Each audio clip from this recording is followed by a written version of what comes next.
All right, well, welcome to Market Trends and Statistics, or as you can tell by the slide, the Marketplace RE-vealed.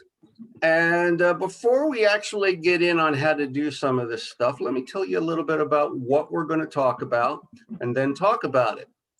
Because you have a lot of different ways to gain market information in our MLS system. And I'll be honest with you, I don't know myself all the nooks and crannies of all the different ways that you can gather market information that you can use for your own information, for your own professionalism, and to present that kind of information to your customers and clients. We're going to take a look at all the different ways that MLS has to offer that information, and I'm going to give you an explanation of what each one provides you with, and I'll show you how to use some of it as far as I know. And please feel free to ask questions. In fact, if you've used any of these yourself and you're coming to learn more about how to use it or to deal with anything that you weren't able to deal with when you did use it, that's just fine. And I will do the best I can to provide you with that information. But one of the things that is so important to using statistics is the fear that one day you will do a presentation to a customer and client and find out they are a math professor from VCU who knows everything you're saying to them is nonsense. Because you have to not only know how to get this information, but you have to know what makes it good information, how to get the information that actually says what it's supposed to say, and how to produce that in a presentation that you can put in front of your customer. So let's just talk about trends and statistics to start off. And by the way, I have 3 screens here, so if I keep looking off to the side like this, it's not that I don't want to look at you, it's that all my stuff is over here on another screen. So what is the nature of statistics? Well, first of all, it's not just going for 1 or 2 particular facts. You can do that anytime that you want in MLS, and you can run a search and turn it into a statistic and get an average number. You don't need my help to do that. That's really not what this stuff is about. Statistics is less about the information itself or the numbers. In fact, the numbers almost don't matter. It's about the change in those numbers and the change in those numbers over time. That's what takes a statistic and turns it into a trend. And trends are what the marketplace is all about. Trends are what real estate is all about. And trends is what affects your pricing of homes and affects the offers that your buyers might place upon those same homes. Because it isn't also just for working with sellers and getting listings, although that's where it probably gets used the most. It also has to do with informing your buyers about what constitutes a realistic offer, especially in a market like we have now. I was online with somebody last week who listed a house, got 80 showings within the first couple of days, 30 offers. You need to be able to talk to your customers about what it means to be in a market like that. And you need to be able to demonstrate those trends, both when they start, when they are happening, and when they start to change and go back to the way it was. So you're looking about change in this information more than you're looking for anything else.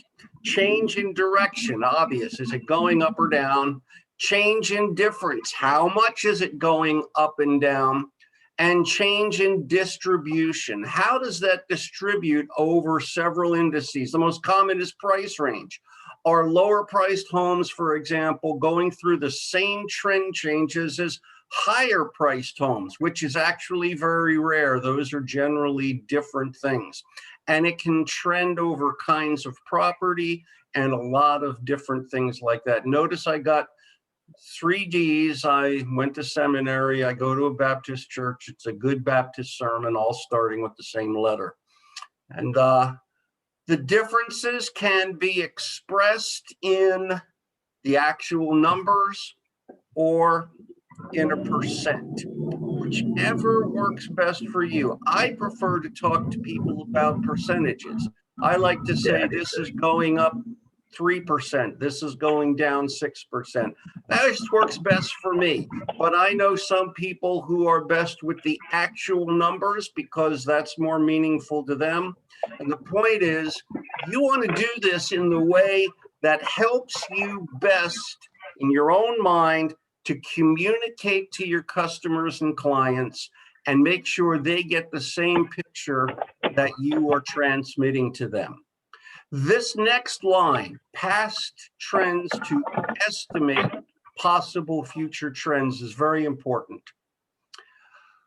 People do want to know what has happened. They do want to know what's going on, but most of the time they want to know it because they want to know what's going to happen next. Always include those 2 words, estimate possible future trends. Always include that disclaimer in all of your documents and in all of the things that you say. If we actually knew what was going to happen, for example, how many of you who at least are old enough to do so would have made sure that you were in Seattle, Washington in early 1980 and bought 5 shares of a little brand new company called Microsoft? You know what I'm saying? We don't know the future, but we can use our expertise, our knowledge of what has happened, our knowledge of what is happening now to give our clients and customers an estimate of what we believe is likely to happen in the near future, at least in the future that will impact either their sale or their purchase. So we're looking at what the market was like before, what it is now, to talk about where it is likely to go next. You have to be careful with statistics. There's 2 stories here that are true. The only science, statistic is the only science that enables different experts, and you and I are experts, to use the same figures to draw entirely different conclusions. My favorite story is the story of the CEO of a major corporation who hired a new head accountant and wanted to find out if the fellow really knew his stuff or not. So he invited him into his office, sat him down in front of his desk, and he leaned over and he said, "Can you tell me what 2 + 2 is?" And the guy thought for a minute and then leaned back and he said, "Sir, what would you like it to be?"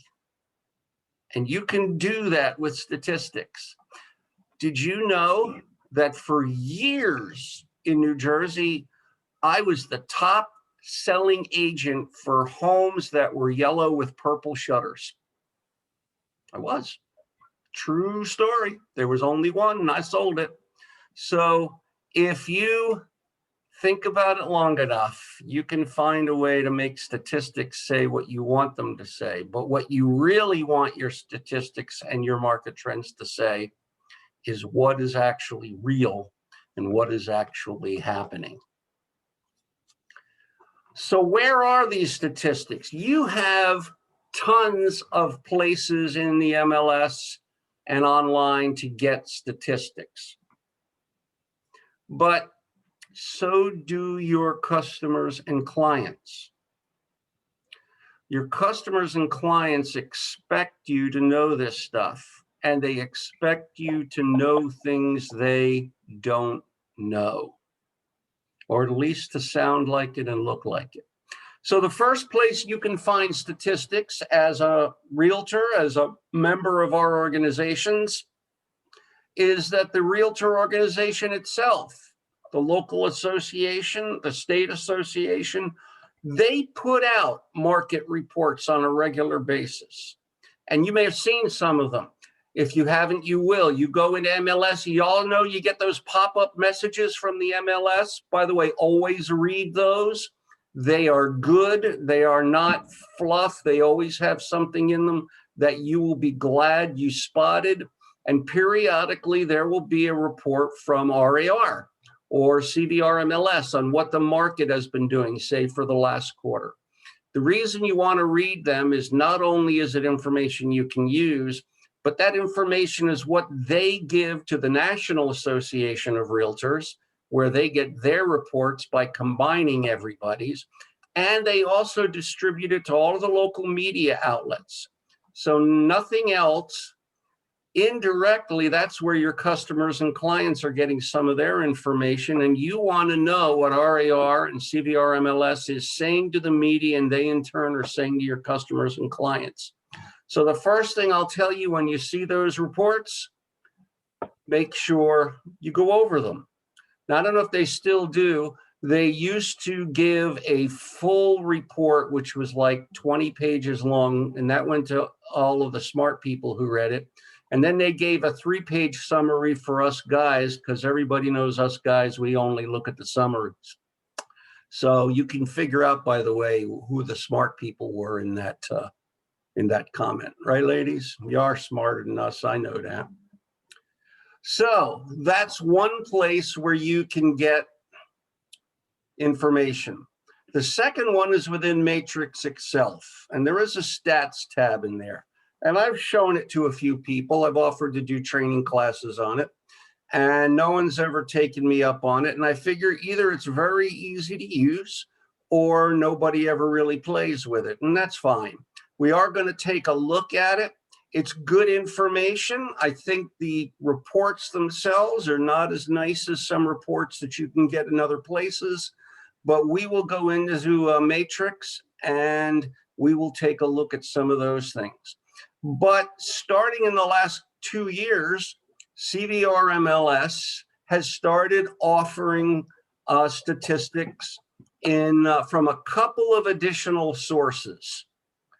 Market stats. If you log into the MLS and you are on that first screen before you actually go into Matrix and you see where all the tools that we have available to us from MLS are located, there is one there called Market Stats, and there's another there called Fast Starts. And don't worry, we're going to take a peek at those as well. Market Stats is probably the primary one you want to look at for yourself if you're going to generate your own market information. And the benefit of it is that it gives you information that can be dialed down to the local level, and you can pick the particular facts that you want included in that, the indices they're called, and you can individualize your results to what it is that you're studying and looking for. Market Stats actually has 2 components. InfoSparks, which is the one you will probably use, and they also have a component called Market View. Now, one of the things I'm interested in is whether you guys, when you go there, see both of those, because Market View is really more of a broker tool than an agent tool. And what it does is it looks at our membership, yourself included, in terms of our productivity. So if you have access to it, and I believe you do, you can see what your productivity is over the last month, the last 12 months, and you can see how you compare to other people in the business. And I will show you that as well. And then Fast Start is the other one that you have access to there. And it's regional. It doesn't let you so much dial down into individual places as it lets you look at regional overall market reports. And that's very important for a reason I'm going to talk about in a few minutes. The other one that I'll point out is how many of you got the flyer I sent out earlier this week, the 4 different charts or graphs flyer? I sent it out to everybody. If you got it, just wave at your camera. Nobody got that? Oh, I'm so discouraged. Oh, there's one. So, okay, it went out.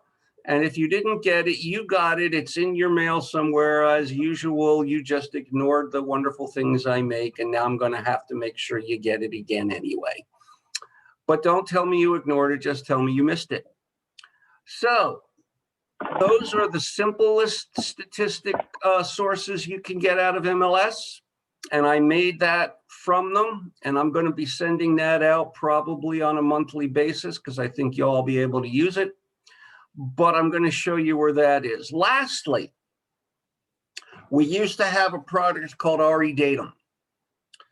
And it's excellent. It's actually the best market trends and statistics product that I know of. And it was part of MLS. It's not any longer. It actually was probably a little too technically complicated for most of our members. But I'll tell you 2 things about it. Number one, you can still have access to it if you're looking for really good quality information on that level. You can subscribe to it. It's still available.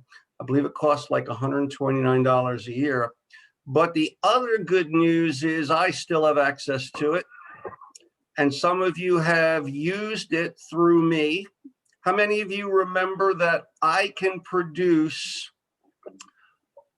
market trends packets for you? And some of you have asked me to do that. Were they useful at all, Samantha? Yeah. And so that's one of the simplest things you can do. But I still want you to understand what we're going to talk about, because if you don't understand what we're going to talk about, then when I send you those packets, you won't realize what you have, where it came from, how it works, and what you can use it for. But I will tell you that if you send me a request, I will create a packet for you, and I will be happy to send it back to you. That's probably far and away the easiest way for you to get market trends and have things in a presentation quality, presentable format. There's still some more information that I need you to know. First of all, you can get this information on all different kinds of levels. You can look at the entire MLS. We cover 20 counties here in Central Virginia area, and we have market data on all of them. Or you can pick your particular market area, which is usually the best thing to do, however it's defined. It could be defined by a county or a zip code, or MLS area is pretty common, or even a school district. It can even be property type. If you specialize, for example, in a particular kind of property like condos or over 55 communities or new construction, you can pull information based on the type of property that you sell, not necessarily a particular geographic location, although it can be both. And you can look at these processes from year to year, from month to month. You can even get less than month to month, but it's probably pretty useless. And we'll talk about that. And you can get graphs and charts and spreadsheets and all sorts of stuff. It can be as simple or as complex as you need it to be. I just like their spring. I hear somebody talking. All right, there we go.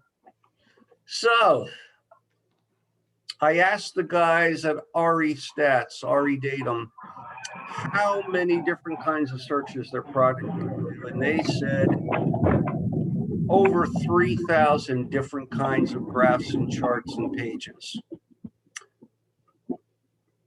But most of us, we just need 1 or 2 things, which is why when I produce your packets for you, I send you about 20 pages, because Samantha's going to want 1 page, Julie's going to want another, and I don't know which ones you are going to need.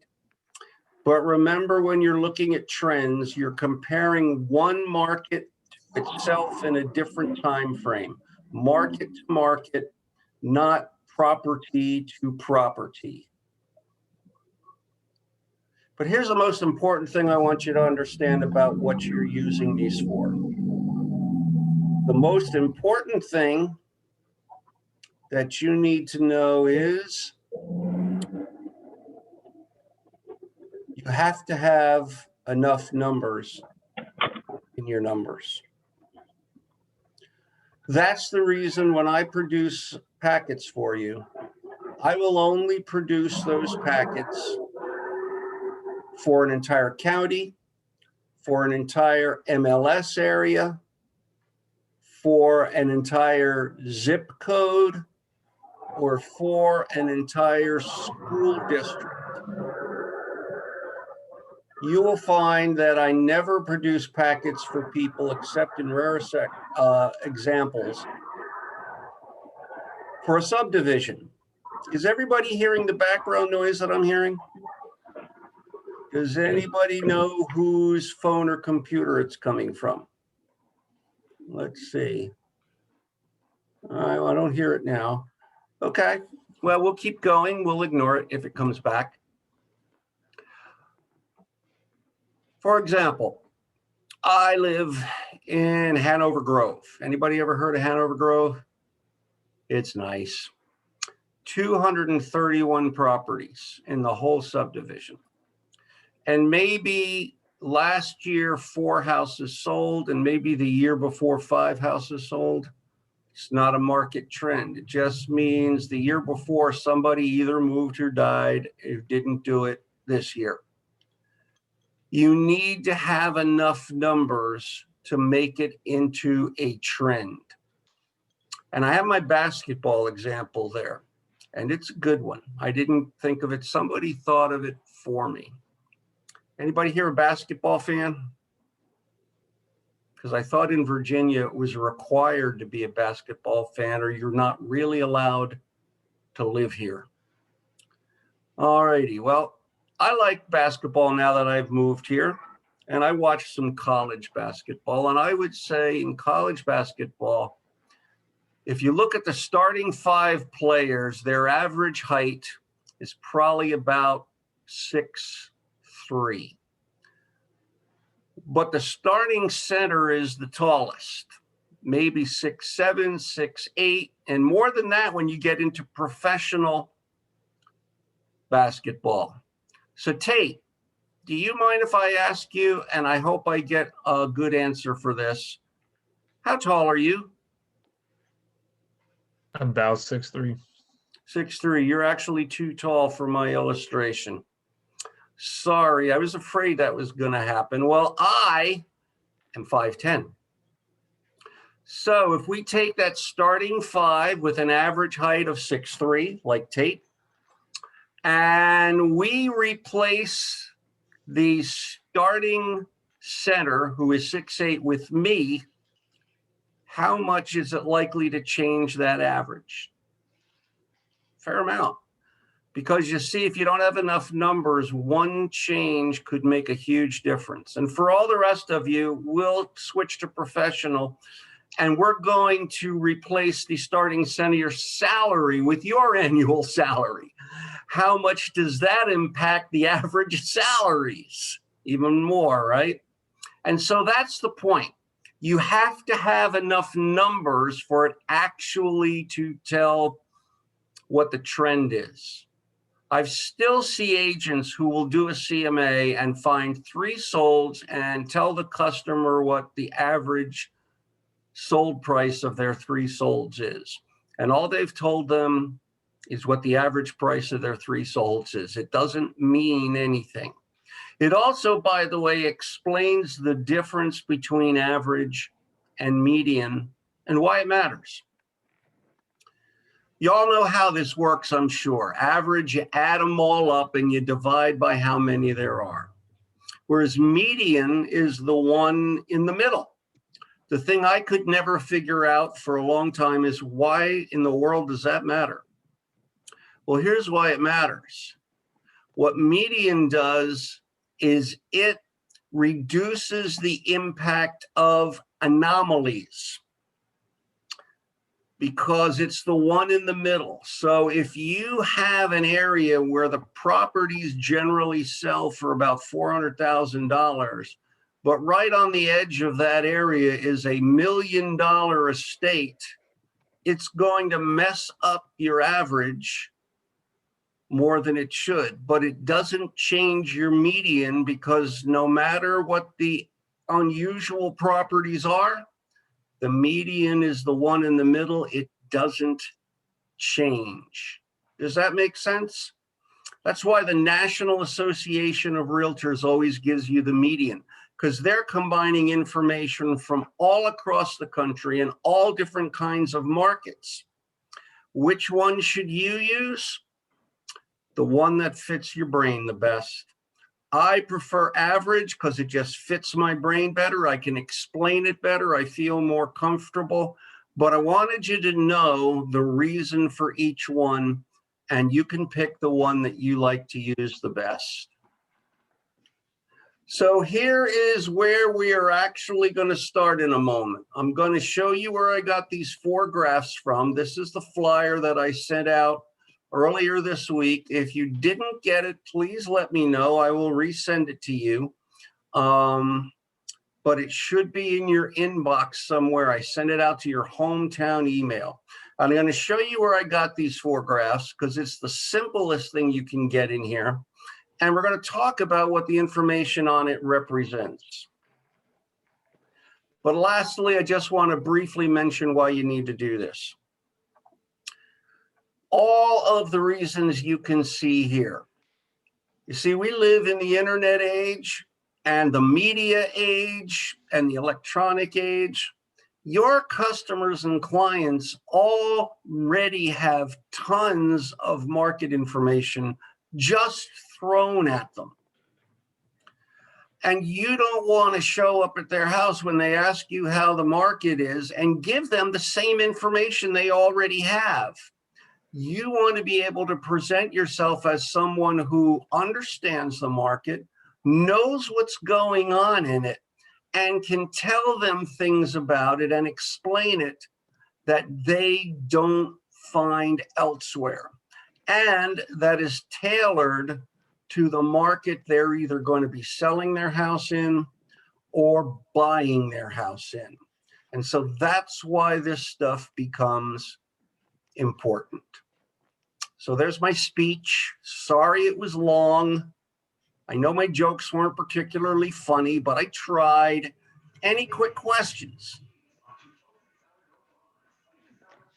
Good. Alrighty then, I am going to close my PowerPoint. And we'll move that away.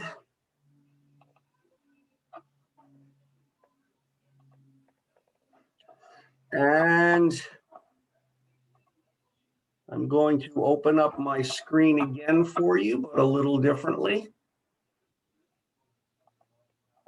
So y'all should be able to see my login here on the MLS. Correct? Thank you. Tate's my guy because when I ask a question, he nods right away, so I know I'm in the right place. Tate, you are required to be in all my classes from now on. Thank you. So I'm going to go ahead and log in.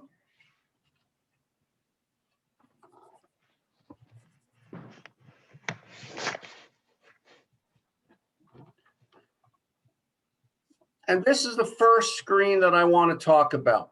And feel free, like I said, to ask me questions. I'm not going to poke into every corner of each product. I don't even know all the corners and niches myself because I don't get to use it as much as you guys do because I'm not out in the field. But you're going to find out where they are, and you're going to find out what their purpose is. And then you can pick the ones that you want to use, or you can just ask me for information, but you'll understand better where I got it from. And right over here, this is always here. This is where I got the 4 graphs from. And you can see it's the same graphs that were on that chart before. Median sales price, median days on market. This comes from the board, so they always use median. Closed sales in a graph, and month supply. Month supply is defined by if the number of sales right now remain the same,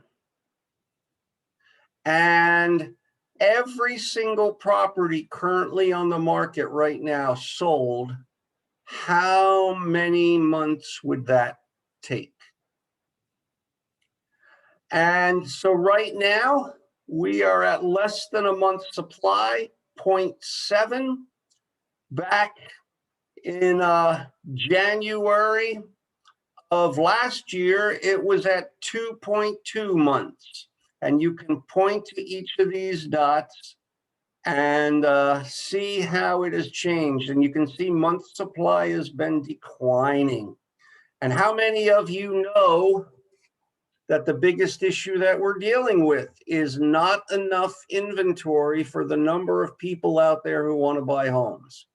Do you all know that? Well, if you don't, you do now. But who can tell me, aside from that statement, which you've already heard from a dozen places, if we look at this whole chart, going back here to the highest, which is 2.3, are these good numbers or bad numbers?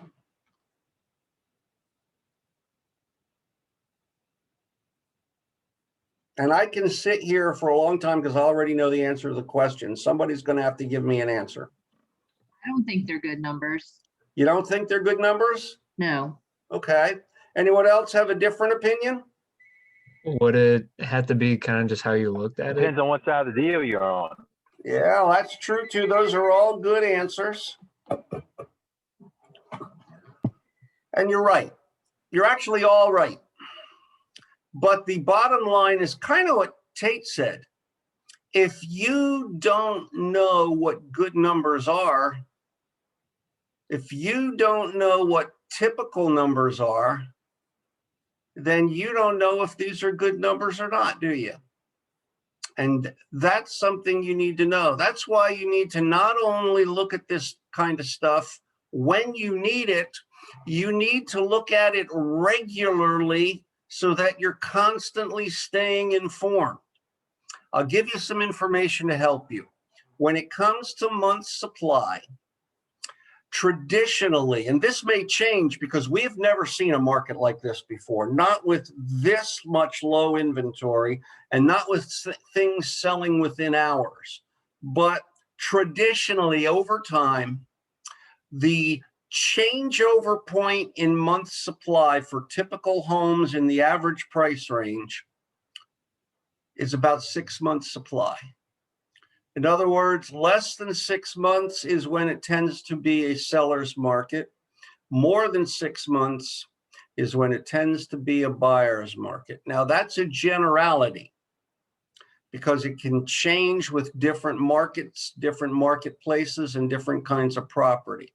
And I'll explain what I mean by that. Has anybody ever listed a $2 million house? No, Tate has not. I can't see the rest of you, but he's told me he's not. So this is just for him. The rest of you are not allowed to listen to it unless you put your video on.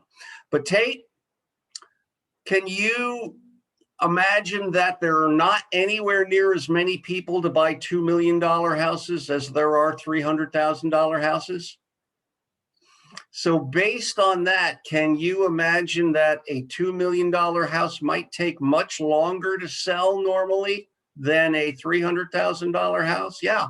As a matter of fact, $2 million or more homes can routinely take 1 or 2 years to actually sell in some markets. And that's actually okay. It's a specialty. So you need to know what good numbers are, what typical numbers are, what normal numbers are for all the numbers you're going to look at in order to tell if the market numbers you're looking at are relevant and what they mean. And I'll give you a hint. and I can't see your faces.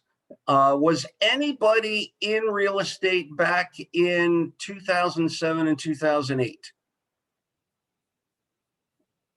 I don't see anybody, so you'll have to take my word for it. I'm the only one old enough to remember. How exciting that is. Back then, the number of months was routinely 9 to 11 months in a lot of our market areas. And that explains why it was a hard market to some people. If you had buyers, it was a great market, but if you had listings, they took a long time to sell. And it also explains why having listings now is the best way to go, because with so little inventory, you know your listings are going to sell very, very quickly if they're even remotely priced close to market value. So the point that I'm trying to make is, first of all, that's what month supply means. That's why you look at it. It has relevant to both your buyers and sellers, but you need to know what past numbers were so that you can track the way it's going. This chart tells you why you need to get listings if you want to be successful this year. And you also need to know what typical numbers are in your market area, going back as many years as you can, so that you can tell when a market changes from a seller's market to a buyer's market or back. So that's this chart. That's what I wanted to talk to you about this chart for. Any questions about month supply? We call it, they have another name for that they like to use it. I'll remember it before we go too much farther. Call it a rate. But in either case, any questions about supply? Absorption rate is the word I was trying to remember. Any questions about what it is, why it is, and how you might use it? All right, let's go back to price. How many of you know prices have been going up over the last couple of years? And in some cases, a fair amount. Then who can tell me why this chart looks like they've only gone up a little while ago and have gone down since then? And again, I can wait. No guesses? Oh, gosh, you guys are chicken. That's all right. The market is seasonal. This is January, and this is the end of last year. I don't care how good the market is. Seasonal markets are normal. They always happen. Sales go down, prices go down, days on market goes up from about late November through to about mid-February in most markets. It's a little compressed this past year. Why is that information useful? Well, Tate, it's December 5th, and I know you need to sell your house because you just got promoted to CEO of General Electric, and you need to move as fast as you can. But I got to tell you, it's still December, and things do get slower now. It's normal. So we are either going to have your listing on the market longer than normal, or we're going to have to price your home with a very sharp pencil and be very careful about it. And you see, that's the kind of thing you use this information for. Now, I will tell you, over the last December and January, you probably didn't have to have that conversation. But can I just let you know that even though we're looking at these numbers today, those of you who are getting started, this is not the way the real estate market is going to be for the rest of your real estate career. And so you need to be preparing now for when things become normal, for when things become a little slower but still good, for when things go beyond that normal line and turn the other way. And you need to think in terms of what changes does that make in how you conduct your business, and how you interact with your customers and clients. Fortunately, there are enough old people around like myself who remember when those things happen, and we will be happy to share all of our stories with you to help you. We just like doing that. And the same thing is true with days on market. Days on market has been dropping considerably. In fact, this is actually amazing. This is calculated from the time of listing to the time it goes under contract. And you can see as recently as this time last year, it was 28 days. And now it's about 6 days. And in some properties, it's about 6 hours. That can change very, very quickly as well. As a matter of fact, I've seen it change dramatically in as little as a few weeks or a few months. So you want to stay on top of days on market. It's a great indicator of the market in terms of what is happening. And then we have the sales chart. And as you can see, it went way up and then it dropped down, and it's actually still dropping now, even though we are incredibly busy and we have almost no days on market. Who can tell me what are the reasons for this graph being shaped like this? Why is it dipping down here? And I will tell you that I can think of 2 reasons. Now, someone give me an answer, even if you just log in and say purple. Would one be just because of low inventory in general? Yeah, low inventory and seasonal. It's seasonal. It'll always go down in that time frame. It just does. But also the low inventory has gotten much, much worse. You've been hearing about low inventory all along, but that days on market chart shows you that the inventory issue is worse than it was as little as 3 or 4 months ago and is continuing to get worse. That's all important information. That's all information that you would use with your clients. Based on that information, and I'm going to have to pick on somebody. Whitney, are you there? Oh dear, I wonder if everybody just went somewhere else because I was really boring. No, I'm here. I was just answering an email. I was doing my TC that's duties. good. Well, I'm going to ask you a question because I know you got some experience. Based on the information that we just looked at, based on the charts here and our analysis of these charts, if I were your customer buying a house and you wanted to advise me on how to make offers, what kinds of things would you tell me to do? Making offers. You're gonna want to go high. You're gonna want to pick a dollar amount as far as your inspection dollar amount that you're not going to ask for. Some people might waive the inspection. Yeah, because with inventory this low, am I going to have competition when I try to buy a house?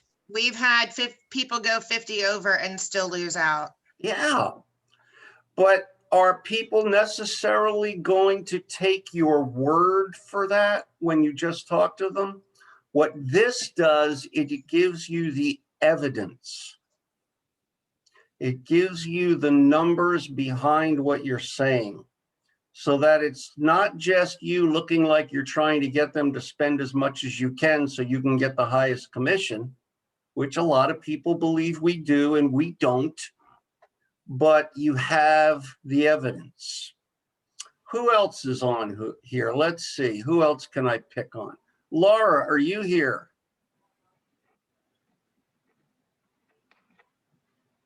Oh, she's answering an email as well. Beth Ann, are you here? Everybody went to get coffee. All right, I'm going to have to pick. Oh, good. That's so much better. Based on these charts, if you were going to go list my house, what kinds of things might you say to me about how I should price it and how quickly I should be prepared to move and what my expectations should be and whether I should make counter offers or not? What kinds of things would you tell me if you were my agent representing me based on the information we just looked at?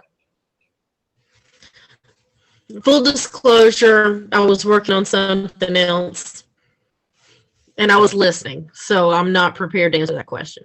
Well, I'll answer it the way you would have if you had been. I'll be that person. I'm sorry, Yeah. John. That's okay. You would tell me that we are going to have multiple offers, wouldn't you? And Of that course. buyers are probably going to be competing for my house. If that's the case, what kind of advice would you give me about pricing my house and negotiating? I would tell you to price it. I'm not sure. I mean, What? I would tell you not to underprice it, because it could be highly competitive, right? Yep. Or you could have me price it very precisely, or in this market, even a little high, because I'm still going to get multiple offers. Not to take the first offer, maybe plan a time to look at all offers together, maybe be prepared to tell everybody to come back with their final and best offer and things of that nature, because I have the opportunity to negotiate the best possible price. Now, there are limits to doing that. You don't want me to go so high that the appraisal doesn't appraise and things of that nature. And you'll learn all of that stuff. But this stuff matters because you're not only going to use it to tell people what the marketplace is like, you're going to use it to have a great deal to do with the kinds of things you tell them, the kinds of things you tell them they should do, and the kinds of advice you're going to give them. And so you want to practice this thing. You know what we just did? We did something called a kind of a role play. And I know I surprised some of you with it. That's okay. I apologize. I hope you'll one day forgive me. But you want to do the same thing. You want to look at your own house, Beth Ann, and imagine selling it. And what would you advise yourself to do based on these charts? And Tate, you want to imagine buying Beth's house.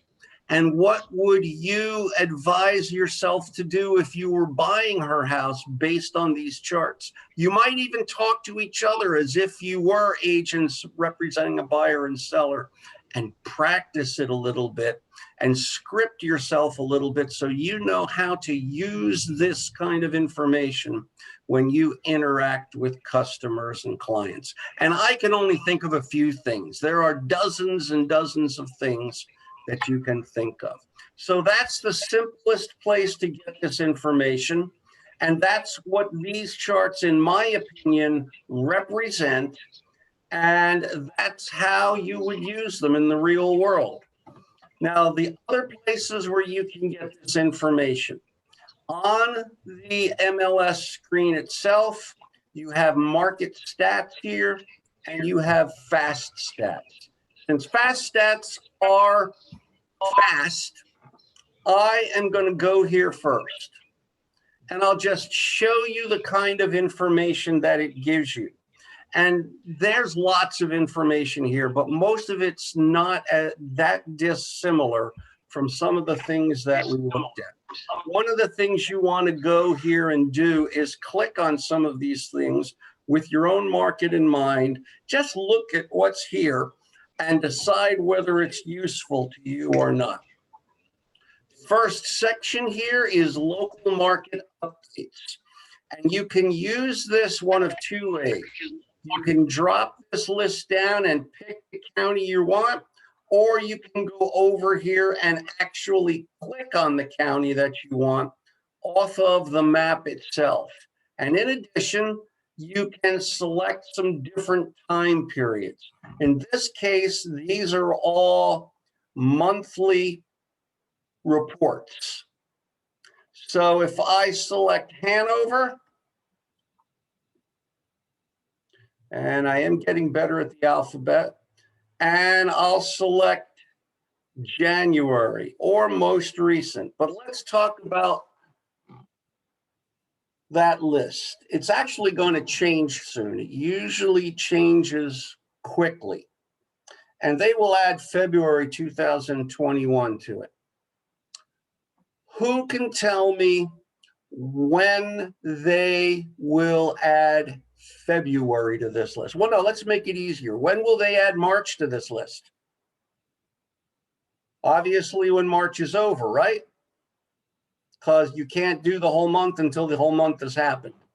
Anybody know when they'll add February to this list? You don't, but you can ask me and I will tell you that not until after the 10th of the month of March, because all the data doesn't come in and for about a week to 10 days. You know, all those little fine letters out there about not reporting your pendings and your solds and stuff, they still happen. And so all of the companies that do this for us, they won't give you the last month until they are about 10 days or so into the next month. So that's good for you to remember, because you might go here and say, I want to see February. Well, you can't see February yet because February has already happened, but the data doesn't completely exist yet. Does that sound reasonable? So you want to remember that in all of your market statistics. So if I click on January, click on View Report, I get a monthly report. Now this is charts and graphs, but it's pretty much the same kind of information. It's broken down into single family and condo. You've got some of the same charts here, but in this case, you have last year, no, not last year. This is all of MLS and just Hanover County. So the top line is Hanover County. You can tell by the color. The bottom line is the entire MLS. So for those of you who chose Hanover County to do business in, Hanover County usually exceeds the rest of the MLS. You made a great choice.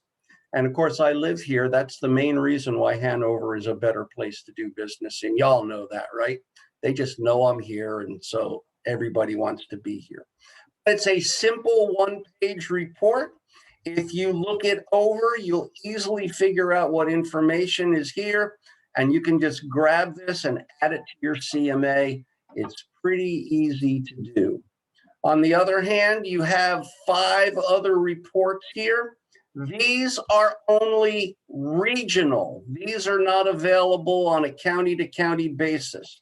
You can look at Tri-Cities, which I'm still trying to figure out what Tri-Cities is, Richmond Metro or regional for the majority of these. Monthly indicators. Here's your housing supply overview. So if you're looking for that rate that we were talking about, absorption rate, that's located here.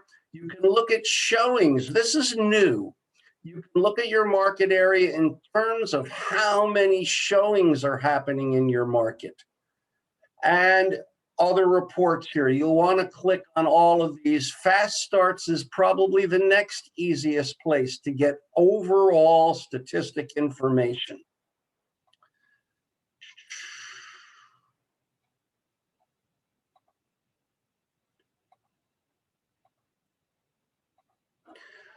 The other one is Market Stats. This one allows you to control your information more. You can select price ranges. You can select property types, and you can tone it down a little bit. I will tell you this property subtype, don't bother to use it. Our system doesn't match it very well, and you won't get good information. You can look at homes of a particular square footage, new versus resale, so long as you're looking from about 2008 forward. Bedrooms, year built, and if you go over, there's even some ownership ones and transaction side ones. But for the most part, you're probably going to use this in terms of price ranges and property type and maybe bedrooms. You can generate charts as a line or a bar. So if you like lines or bars, there you go. You can look at 1 year, 2 years, and 3 years, and it can be displayed in different formats in terms of month at a time, 3 months, 6 months, 12 months, and year to date. This one is pretty self-explanatory. I don't think you need me to do too much in the way of demonstration. Go here and click on some of these stuff.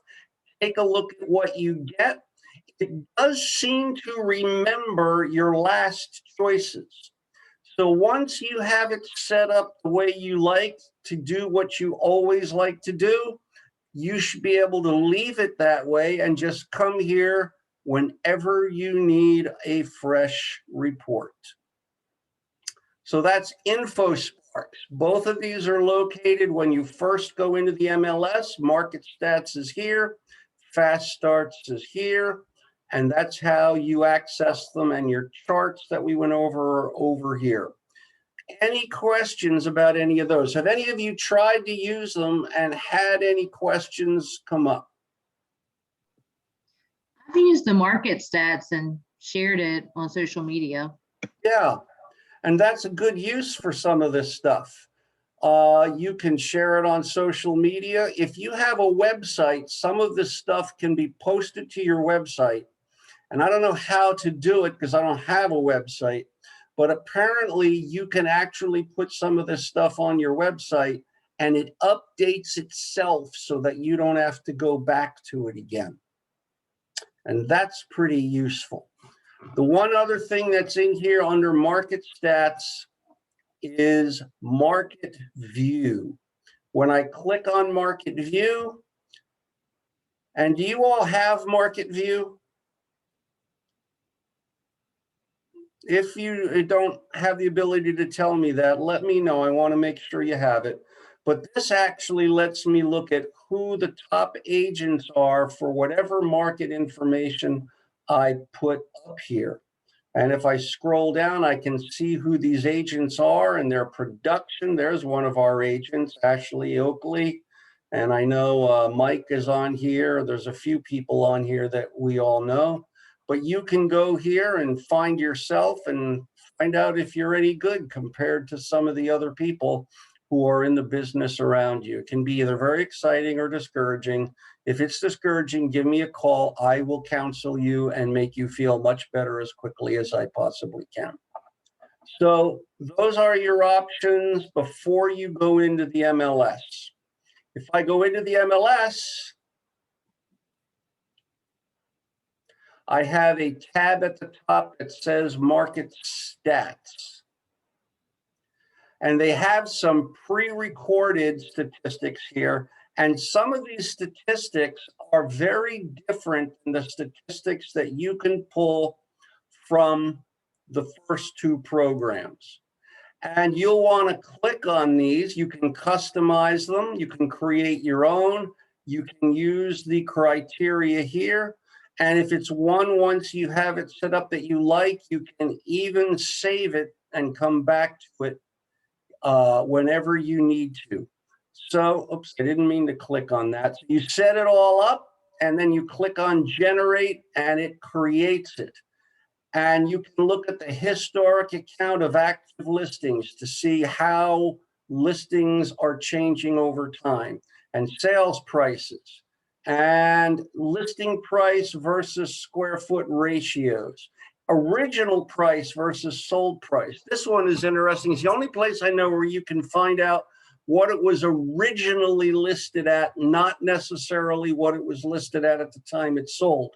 Because properties in normal markets can have price changes, even multiple price changes. So right now, this probably isn't doing a lot for you because that's not a lot of that price change stuff happening. But in a normal market, it's a pretty normal process with properties, and it's good information. So you set up your ratios, you pick the report, you click on generate, and it generates information for you. The only thing I will tell you about that is that the information is good.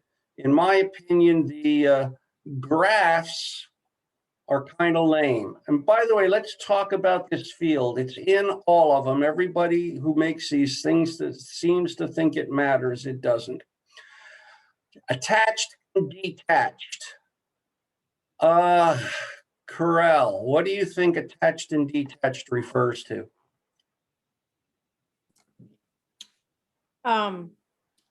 detached is a complete standalone house, attached is Yes. a condo unit. Yes, you're my favorite, because the answer I will get 99% of the time is that they're talking about the garage. And if you go into the MLS and do a search on detached and attached, if you get 27 matches, 26th of them, they will have used it to refer to the garage, because the agents don't get it. So don't use that in your statistics. You're not going to get good numbers. Just ignore it. I'll just let you know that in advance. And if I find out you did it on one of your properties, it's okay. I'll only call you privately and make fun of you. It's all right.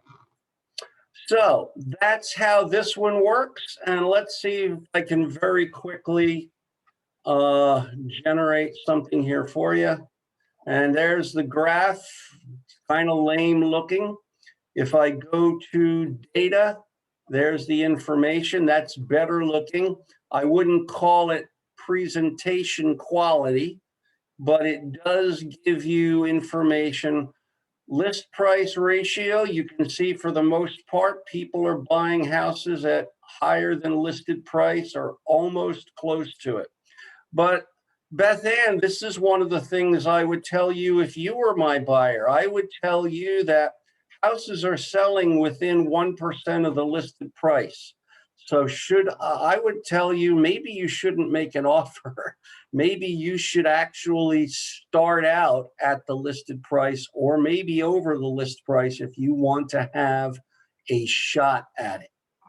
But this way I have real numbers to show you, not just my opinion. Do you see the difference? All righty. The last thing I will mention to you is that's pretty much all the places where you can generate your charts and graphs. You do not have to learn how to use all these products. You just need to do one of two things. You need to play with them a little to find the 2 or 3 things you may regularly use, and nobody uses all the same things, so that you can remember where they are and then run them from time to time, whether you're working with a customer or not, so that you can stay current and informed. So that's your first option. Don't look at this and say, I can't learn how to do all of that. You don't have to learn how to do all of it. Nobody does. You just need to know the couple of things. Your other alternative, now that we've gone over it and you know at least how I work and how my brain works, is you can ask me. I will produce a packet for you on your zip code or your MLS area or your county or a school district. It has about 20 pages in it. Some of you have gotten that. You don't expect you to use all of it. I just don't know which 1 or 2 pages will appeal to you, so I send them all to you. And even as far as these programs go, if you need a particular statistic or a particular market trend, feel free to ask me. And I will go in and see if I can find it for you and send it back to you in a presentable form. But I wanted you to see what was behind the screen. I know some of this stuff is boring unless you're a math professor. I try to make it interesting. But while it might be boring, it's very, very important. And it's very, very valuable to how you interact and advise your customers and clients. So that's my class today. Next time I do the exact same class, it will be smoother, I promise. I hope it was useful. Any last quick questions or thoughts that I can help you with? All right then, thank you for being here. Thank you for being here for the whole class. And thank you for helping. And have a great rest of the day. May you list or sell something. Thank you, John. Thank you, John. Thank you. Thanks, John. You're welcome. Thank you.